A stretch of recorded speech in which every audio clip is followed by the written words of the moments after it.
साधू संतांनी तुमच्या आणि माझ्यासाठी काय केलंय? मोडोनी अनानावते देती सिद्धांत सौरसू. या शास्त्रामध्ये 12 दर्शनकार सांगितलेले. किती दर्शनकार आहे? त्यामधले 6 नास्तिकवादी आणि 6 आस्तिकवादी आहे. या सर्वांच्या विचाराचं मंथन करून सिद्धांत रूपी म्हणजे भक्तिरूपी खाऊ साधकाच्या हातात दिलाय. आणि असे जे संत आहे, निळा मने ऐसे संत कृपावंत सुख सिंधू. बसणारे मायबाप ज्ञानोबराय तुकोबरायने जो मार्ग दाखवलाय त्या मार्गाचं अनुकरण करा. तुम्ही सर्व भाग्यवान मंडळी आहात. तुम्ही सर्व ज्ञानोबराय तुकोबरायचे अनुयायी आहोत. खरं सांगू, आपल्यासारखं भाग्यवान या जगात दुसरं कोणीच नाहीये. कारण वारकरी संप्रदायासारखा पंथ या वारकरी महाराष्ट्रामध्ये, या विश्वामध्ये पाहायला भेटणार नाहीये. एक सांगू, वारकरी संप्रदायाचे संत श्रेष्ठ आहे, वारकरी संप्रदायाचा ग्रंथ श्रेष्ठ आहे, वारकरी संप्रदायाची विचार प्रणाली श्रेष्ठ आहे, आणि वारकरी संप्रदायाचा ड्रेस सुद्धा काय आहे? तुम्ही बसणाऱ्या मंडळीने कधी विचार केला का? येणाऱ्या महाराजाच्या अंगावर पांढरच धोतर आहे, पांढरच शर्ट आहे, पांढरच टोपी. याचं कारण पांढरा कपडा एवढा सुंदर आहे. एखादा व्यक्ती जर बुक्का लावायला आला आणि त्याचा बुक्का जर माझ्या शर्टावर पडला तर कीर्तन संपेपर्यंत लोकांचं लक्ष बुक्क्याकडेच असतं, महाराजाकडं. संप्रदाय सांगतो जसे कपडे दिले तसं जीवनभर पांढरच राह, काळं होऊ नको. दुसरा वारकरी संप्रदायाचे संत श्रेष्ठ आहे. हल्ली तर संतायला एवढा ऊत आलाय महाराज, तुमच्या मुंबईमध्ये तर गल्ली गल्लीच संत जन्माला यायला. कोणी संत जन्माला यागला. आपल्यासाठी 2च संत, ज्ञानेश्वर महाराज आणि तिसऱ्याला संत म्हणायचं. काही म्हणतात आमच्या बाबाला त्यांनी कुंडली जागृत केली, आमच्या बाबाकडे गेलं की बाबाला देवदर्शन झालं. अरे मी 25 वर्ष झाले कीर्तन करतो तरी माझ्या स्वप्नात अजून भूतच येतात, आणि देवाचा काय संबंध आहे महाराज? तो हा बाबा 4 दिवसात झाला.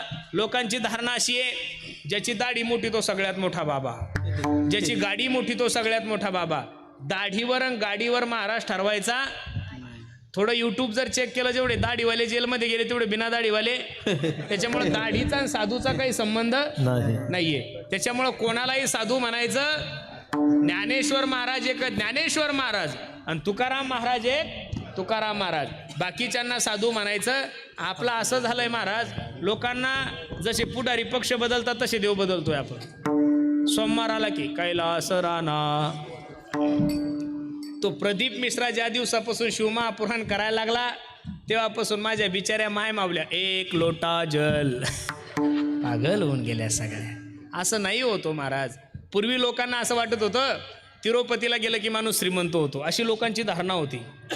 नंतर तिरुपतीचं थोडं मार्केट डाऊन झालं, लोकांना असं वाटलं साईबाबाला गेलं की आपण माणूस श्रीमंत होतो. साईबाबाचंही मार्केट डाऊन झालं. नंतर लोक स्वामी समर्थाकडे जायला लागले.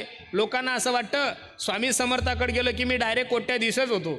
कारण जाणारे लोक सगळे अपेक्षेनं चालले ना महाराज. या गणपतीच्या मंदिरात दर्शनाला येणारा एक माणूस असा दाखवा या बसलेल्या बैठकीमध्ये की तो गणपती बाप्पाला म्हणला, गणपती बाप्पा मला तुमचं दर्शन द्या. हा, कोणी बायको मागल, कोणी पोरं मागल, कोणी फ्लॅट मागल, कोणी गाडी मागल, कोणी काय मागल काही सांगता येत नाहीये. स्वामी समर्थाचं थोडं मार्केट डाऊन झालं. नंतर लोक त्या महाकालेश्वरला जायला लागले, उज्जैनला. आता तिरुपतीचाही डाऊन झालं, साईबाबा डाऊन झाले, स्वामी समर्थ डाऊन झाले, उज्जैनचा महाकालेश्वर डाऊन झाला. आता खाटू श्याम आलाय. किती 10 वर्षापूर्वी खाटू श्याम नाव ऐकलं होतं का तुम्ही? हा, अरे खाटू श्यामचा विरोध करणारा महाराज नाहीये. महाभारतामध्ये त्यांची कथा आलेली आहे. पण खाटू श्याम हे प्रसिद्ध इंस्टाग्रामवर झालेले. इंस्टाग्रामचा देव आहे ना तो. 10 वर्षापूर्वी खाटू श्याम नाव मलाच माहित नव्हतं. तुमचं काय घेऊन बसले? लोकांना असं वाटतं 20 कोटी कर्ज झालं आणि खाटू श्यामच्या दर्शनाला गेलं की खाटू श्याम 40 कोटीची पिशवी देतो. अरे असं नसतं होत गड्या. असं देव बदलून कुठं जमत असतं का? हा, तुम्ही किती देव बदला फायदा नाही. तुमचं कपाळ जर खराब असेल ना, तुम्ही कोणत्याही पक्षाचा पडणारच आहे. तुमचं कपाळ जर खराब असलं ना, तुम्ही ज्या पक्षात असाल त्या पक्षाला घेऊन पडणार. तुम्ही एकटे पडणार. आणि तुमचं नशीब जर चांगलं असेल ना, अहो तुम्ही कुठेही काही करा ना, दगडाला लात मारा तरी दगडाचं सोनं होईल महाराज. म्हणून बसणारी मंडळी, महाराष्ट्रासाठी एकच देव. कोण? पांडुरंग. मी असं नाही म्हणत, मी गणपतीचा विरोध नाही करत. गणपतीच्या मंदिरात जाताना तुम्ही जर चिंतामणी गणपतीचे भक्त असाल तर तुम्ही पांडुरंगाच्या दर्शनाला गेले तरी पांडुरंगामध्ये सुद्धा तुम्हाला चिंतामणी गणपती दिसला पाहिजे. तुम्ही खंडोबाच्या दर्शनाला गेले तर खंडोबाच्या मूर्तीमध्ये सुद्धा तुम्हाला चिंतामणी गणपती दिसला पाहिजे. तुम्ही दत्तात्रयाच्या दर्शनाला गेले तर दत्तात्रयाच्या मूर्तीमध्ये सुद्धा तुम्हाला कोण दिसलं पाहिजे? चिंतामणीच दिसले पाहिजेत. तुम्ही जर दिवसाला देव बदलसाल तर मला नाही वाटत देवाची कृपा होईल. तुकोबरायन सांगितलं ना, आपुला तो एक देव करुणी घ्यावा तेने विना जीवा. म्हणून सर्वांना माझी विनंती आहे, तुमच्यानी माझ्यासाठी देव पांडुरंग परमात्मा आणि तुमच्यानी माझ्यासाठी संत कोण? ज्ञानेश्वर महाराज. ज्ञानेश्वर महाराज आणि तुकाराम महाराज सोडून दुसऱ्याला महाराज सुद्धा म्हणायचं. आम्ही महाराज नाहीये, आम्ही प्रचारक आहोत. महाराज महाराष्ट्रात दोनच झाले, ज्ञानेश्वर महाराज आणि बाकीचे सगळे बॉय ते महाराज नाहीये. तुम्ही पुरुषोत्तम महाराज नका म्हणू, पुरुषोत्तम बुवा म्हणू शकता. मी संप्रदायाचा प्रचारक आहे, मला महाराज म्हणू नका. मी ज्ञानोबराय तुकोबरायची उष्टावळी पोहोचवणारा एक तुमच्या समोर कोण आहे? एक सेवक आहे. मी महाराज नाहीये, मी संत नाहीये, मी साधू नाहीये, मी प्रचारक आहे. म्हणून महाराष्ट्रात दोनच संत. मग काही म्हणतील नामदेवराय नाही का? ज्ञानेश्वर महाराज आले की नामदेवराय आले. काही म्हणतील नाथ महाराज नाही का? तुकोबराय आले की नाथ महाराज आले. तुकोबराय आले की सावता महाराज आले. तुकोबराय आले. बरं जाऊ द्या, तुम्ही पंढरपूरला वारीला जाता का नाही? मग एवढे मोठे संत असताना आपण जप काय करतो? ज्ञानोबा तुकाराम. पाया ज्ञानेश्वर महाराज आणि कळस कोण आहे? तुकाराम महाराज. मग आता पाया आणि कळस आलं की भीती, colour, lighting, fitting, AC, cooler, बाकीच्या याचं काही जास्त ताण घ्यायचा. ज्ञानेश्वर महाराज तुकाराम महाराज आले की बाकीचे सर्वच आले. प्रत्येकाने प्रत्येकाचं दुकान मांडायचं. आता उद्या मी मेलो की लोक म्हणतील लय चांगला कीर्तनकार होता, बांधा त्याचं मंदिर. हा का मी का संत आहे? अहो या मुंबईमध्ये तर काही काही बावळे महाराज लोक जिवंतपणेच आरत्या करून घ्यायला लागले. महाराज लोकांना सांगता माझाच फोटो लावा. अरे तू बी नरकात जाशील गध्यान, तो या शिष्याला घेऊन जाशील. अजिबात नाहीये. ज्ञानेश्वर महाराज तुकाराम महाराज सोडून दुसऱ्याचे फोटो घरात लावायचे. पांडुरंग परमात्मा सोडून ज्ञानोबराय तुकोबराय सोडून दुसऱ्याचे फोटो घरात लावायचे. आपला एकच उपवास कोणता? एकादशी. आणि दुसरा सोमवार. रविवार धरायचा, गुरुवार धरायचा, मंगळवार धरायचा, शनिवार अहो रविवार सुद्धा धरायला लागल्या. बया येड्या झाल्या का? काही काही कळे ना महाराज. अहो सुट्टीचा दिवस कुठं धरत असते का? रविवार कुठं धरायचं गोष्ट आहे का महाराज? काही धरायला लागल्या. शास्त्रानं दोन उपवास सांगितले, एकादशी आणि गुरुवार धराव याच्यासाठी पुरावा नाहीये. मंगळवार धराव याच्यासाठी पुरावा. एक माणूस म्हणे मी साईबाबाचा गुरुवार धरतो. मग साईबाबा जन्माला येण्याच्या अगोदर गुरुवार कोणाचा होता? तुझ्या बापाचा का माझ्या बापाचा? गुरुवारला पुरावा नाहीये, मंगळवारला पुरावा नाहीये, बुधवारला पुरावा नाहीये, शनिवारला सुद्धा पुरावा नाहीये. पुरावा फक्त एकादशीला आहे. आणि पुरावा कशाला आहे? पुरावा म्हणजे गाथ्यात प्रमाण आहे. व्रत एकादशी करीना सोमवार व्रत एकादशी गाथ्यामध्ये प्रमाण आहे. 4092 अभंग आहे, 9030 ज्ञानेश्वरीच्या ओव्या आहे. कुठं जर गुरुवार धरायचं सांगितलं असेल तर धरा, तसं बळच धरू. पीछे से आयुर आगे ढकल दी. मनाने केलेला परमार्थ चांगला नाहीये, मनोमार्ग गेला तो त्याची मुकला. म्हणून साधूने जे सांगितलं ते करा. म्हणून मार्ग दावणी गेले आणि दया निधी. म्हणून सर्वांना माझी विनंती आहे, ज्ञानोबराय तुकोबरायने जो मार्ग दाखवला त्या मार्गाचं अनुकरण करा. निश्चित तुमच्या जीवनामध्ये कल्याण होईल. अगदी सुंदर नियोजन तुम्ही सर्व मंडळी केलंय. नजर लागावं एवढा गोड कार्यक्रम आहे. तुमच्या परिसरामध्ये महिलांची संख्या जास्त आहे का? नाही. 80% त्या आणि 20% आपण आहे. म्हणजे आपले लोक कुंभ मेळ्याला तर नाही गेले ना? गेले कुठं? हे बघा ना यांचं सगळं सैन्य बघा की 85% ह्या झाल्या आणि 15%च आपण आहे. हा त्याच्यामुळं अध्यक्ष उपाध्यक्ष सचिव पुढच्या वर्षी 7 ते 9 कीर्तन ठेवायचं आणि 9 ते 11 काय ठेवायचं? भोजन जेवण. काय अगोदर 1-1 किलो भात खात कीर्तनातच झोपतात काही विचारे. त्याच्यामुळं कीर्तनाच्या अगोदर जेवण कुठंच द्यायचं नाही. अगोदर ज्ञानदान आणि नंतर अन्नदान. अगोदर अन्नदान केलं रे केलं की हे कीर्तनातच.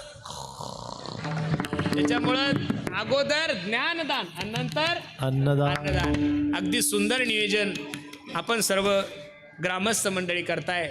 चिंतामणी भगवंताची सेवा एवढ्या आनंदानं करताय. 22 तारखेला माझ्या गणेरायांचा जन्म उत्सव आहे आणि त्यानिमित्त हा भव्य दिव्य स्वरूपाचा कार्यक्रम. जाता जाता मला तुम्हाला सर्वांना एवढीच विनंती करायची, देशाविषयी धर्माविषयी स्वाभिमान बाळगा, जीवनामध्ये व्यसन नका करू. बसणारी मंडळी लक्ष द्या गाड्या माझ्या कीर्तनाकडं. भारताला पाकिस्तानपासून भीती नाही आहे, भारताला बांगलादेशपासून भीती नाही आहे, भारताला नक्षलवाद्यापासून भीती नाही आहे आणि भारताला आतंकवाद्यापासून भीती नाही आहे. भारताला सर्वात मोठी भीती कशापासून असेल तर फक्त व्यसनापासून आहे. म्हणून दारू गांजा मत पी यारो अक्कल गुम हो जाती है, अपने पलों का दाम खर्च के मुंह में मिट्टी आती है. व्यसन करू नका, देशाविषयी धर्माविषयी स्वाभिमान बाळगा, प्रत्येकाने एकत्रित या आणि प्रत्येकानं आपल्या मायबापाची सेवा करा. मी नेहमी सांगतो, पैसों से खाना मिल सकता है, भूख नहीं मिल सकती. बसा बसा बसा. हा आली आली आलं लक्षात, ताण ना घेऊ. याचे चार्जेस लागतील बाळा वेगळ्या. प्रत्येकानं आपल्या आई वडिलाची सेवा करा. पैसों से खाना मिल सकता है, बाजार में भूख नहीं मिल सकती. पैसों से किताबें खरीद सकते हो, ज्ञान नहीं खरीद सकते. पैसों से अच्छा बिछाना खरीद सकते हो, नींद नहीं खरीद सकते. उसी तरह पैसों से बहुत अच्छी बीवी आप लोगों को मिल सकती है, लेकिन पैसों से एक बात इस बाजार में नहीं मिलती, उसे माँ बाप कहते. म्हणून सर्वांना माझी विनंती आहे, प्रत्येकानं आपल्या आई वडिलाची सेवा करा. मी नेहमी सांगतो, आई माझी, कमी करा आवाज थोडा, मायेचा सागर दिला तिने जीवनाला आकार, तळप त्या उन्हात आणि रखरख त्या रानात, राहिली समाजासाठी तू ग कष्टाच्या घामात. कधी मिळेल मुठभर घास, कधी घडे तिला उपवास, ओल्या मातीतून चालताना तुडविले काट्याचे फास. आई माझी मायेचा सागर दिला तिने जीवनाला आकार, अगनभीची चांदणी तू ग चंद्राची कोर, शीतल तुझी छाया मला हवी जीवनभर. तुझ्या शीतल छायेमध्ये उभं आयुष्य जगेन, आई देवापासी मी ग, आई तुलाच ग मागेन. आई माझी हो, हो मायेचा सागर दिला तिने जीवनाला आकार. म्हणून प्रत्येकाला माझे हात जोडून विनंती आहे, प्रत्येकानं आपल्या आई वडिलाची सेवा करा, धर्माची सेवा करा, गायीची सेवा करा. अगदी सुंदर नियोजन तुम्ही सर्व ग्रामस्थ मंडळींनी केलंय, सर्व ट्रस्टी मंडळींनी केलंय, ज्यांच्यामुळे मला तुमच्या दर्शनाचा योग आला. असा आपल्या ज्यांच्या कृपा आशीर्वादाने हा भव्य दिव्य स्वरूपाचा कार्यक्रम चालू आहे. आमचे अनंत लहू पाटील यांनी मला फोन केला आणि त्यामुळे तुम्हा सर्व मायबापाच्या दर्शनाचा योग माझ्या जीवनामध्ये प्राप्त झाला आहे. ज्यांनी हे आजचं कीर्तनाचं सौजन्यपद घेतलं आहे असे कैलासवासी आत्माराम जोमा पाटील यांच्या स्मरणार्थ सीताबाई आत्माराम पाटील, कीर्ती राजाराम पाटील आणि सौ विजया विष्णू आप्पा माऊली पनवेल यांच्यातर्फे आजची ही सेवा आहे. ज्यांनी 7 दिवस कीर्तनकारांचे यजमानपद घेतले, त्या सर्व यजमानपद घेणाऱ्यांसाठी सर्वांनी एकदा टाळी वाजवा. ज्यांनी या 7 दिवसामध्ये सायंकाळचं सकाळचं अन्नदान केलंय, त्या सर्व अन्नदान करणाऱ्यांसाठी सर्वांनी एकदा टाळी वाजवा. गेल्या 2 तासापासून ज्यांनी गायनाची पखवाजाची सेवा केली, हे छोटे छोटे लेकरं एवढे वेळ झाले उभे, एकदा या सर्वांसाठी प्रेमानं काय करा, टाळी वाजवा. ज्यांनी ज्यांनी या कार्यक्रमासाठी सहकार्य केलं, ज्यांनी ज्यांनी ही व्यवस्था होण्यासाठी एवढं सुंदर सहकार्य केलं, त्या सर्वांसाठी सर्वांनी एकदा काय करा. आणि एवढा सोन्यासारखा जो आपला कार्यक्रम चालू आहे, त्या कार्यक्रमामध्ये गेल्या 4 दिवसापासून ज्यांनी मनापासून काड्या केल्या, त्यांच्यासाठी सुद्धा टाळ्या वाजवा. गणपती बाप्पा तुमच्या जीवनात येणारे सगळे विघ्न निवारण करो, अशी गणपती बाप्पाच्या चरणी मी प्रार्थना करतो. ज्ञानेश्वर